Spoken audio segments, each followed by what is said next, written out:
What's up, second grade? Welcome back to our Tuesday Read Aloud. This book is called Fishing with Grandma.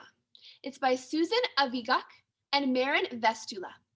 It's a story about two grandchildren who go on this epic fishing adventure with their grandmother way up north in the cold. So sit back and relax, and let's read Fishing with Grandma. As Jayla and I ran up to Anna Anasatik's house, we could see her through the frosty window, sitting on the floor with a large sealskin in her lap. My sister and I were excited for a visit with our favorite elder, and we were hoping to convince her to take us out for an adventure. "Hello, kids. It's so nice to see you," Grandma said as we ran through the door. "Hi, Anna Anasatik," we said. The house smelled of fresh bannock, and we could hear upbeat fiddle music playing on the radio. Once inside, I grabbed some string that was lying on the coffee table, and Jayla and I played string games as Grandma sewed. "Anna Anasatik," I said, after a few minutes, "we would love to go on an adventure with you today." "That sounds like fun," Grandma replied. "What were you thinking?" I saw that Jayla had made a fish with her string. "How about jiggling for fish?" I suggested. "Ati, let's go," Grandma cried. She was always happy to get outside and show us new things. Grandma told us what clothing and equipment we needed to bring in order to stay warm. She told us to layer my clothing so I would not sweat when I chipped the ice. In the fall, when the ice is just starting to form, it is thin and perfect for jigging.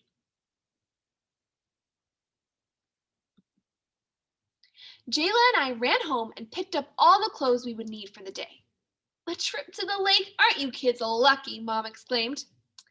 Grandma prepared snacks and a thermos, and we worked together to get all the equipment from the shed and loaded onto the ATV. We put on our helmets and set off. It was a crisp, sunny October day, and I was glad Grandma had told us to bundle up. There were already some snow on the ground, enough for people to harness their sled dogs. In the distance, we could see some Inuit on the hills north of the community. We held on tight as we drove down the bumpy road, rounding many turns toward the frozen lake. As we approached the ice, I could see it was very smooth and flat. There were already people jigging all across the lake. Grandma parked the ATV on the shoreline, and Jayla hopped off and excitedly ran around in the snow. Grandma explained how to test the ice to make sure it was safe to walk on. She jabbed a long rod into the ice to see if it would break through. If the rod did not break the ice, it was safe to walk on. We then took our gear out onto the smooth, glassy surface. "This will be a good spot," Grandma told us. "Not too deep, not too shallow." I was pretty sure my Anta Antasatik knew everything. "This is a tuick," Grandma explained, holding up a long wooden tool with a sharp chisel blade at the end. "It is used to make a hole in the ice. Lift it up and thrust it into the ice, slowly chipping away the ice to make a hole." Grandma demonstrated a few times before handing the tuick to me. I happily grabbed hold and began chipping. "Wow, this is hard work," I said. As I continued to work, Grandma scooped away the ice chips from the hole using an ice skimmer. After a few more minutes, water suddenly came rushing up through the ice. "Alienate," Grandma explained. "One hole done, 2 more to go." When the holes were finished, Grandma showed us how to prepare our fishing lines to jig. "The fish like flashy colors," said Grandma, "so we could always use brightly colored lures. My favorites are lures with red on them. The fish really like those." I decided to try a brilliant pink lure. "Uncoil your line into the hole," Grandma told us, "until it is just above the lake bottom, about 10 feet down." We followed Grandma's instructions, lowering our lines into the water. We were finally ready to start jigging.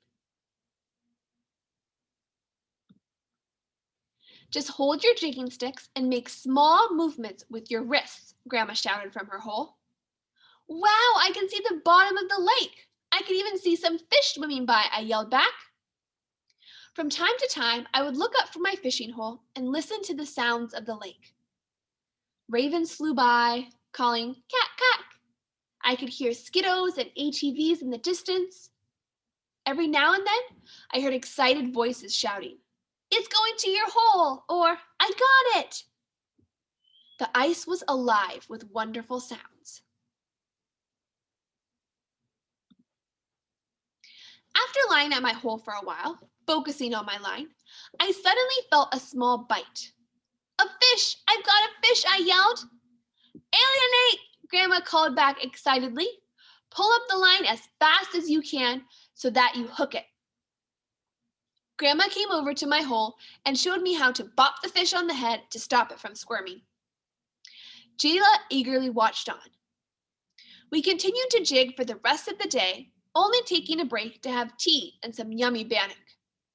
We ended up chatting a lot of Arctic char, far too many for our aunt family to eat. "What will we do with all our catch?"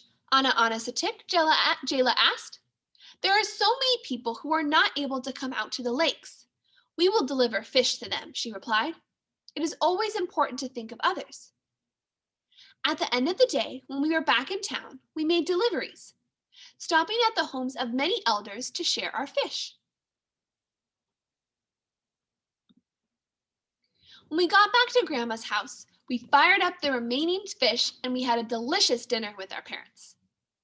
I felt so proud and also very tired from our great adventure with Grandma. Before we went home, Grandma gave us each a big hug. It is important to learn traditional skills and know how to be prepared. Knowing what to bring, where to go, and what to do will help you always have successful trips, she said with a smile. I gave her a big squeeze and said, "Thank you for teaching us. I can't wait for our next adventure."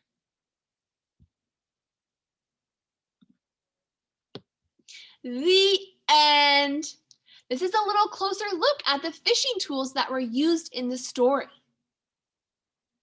We have the line and the stick. We have the ice skimmer, the tuick, and the ice probe. All things you use to fish through that ice. Awesome. Thank you so much, Super Scholars, for reading our story, Fishing with Grandma, with me. I hope you enjoyed our Tuesday read aloud. So now that we're finished, you need to move your body, get yourself a break, and get right back to your awesome work.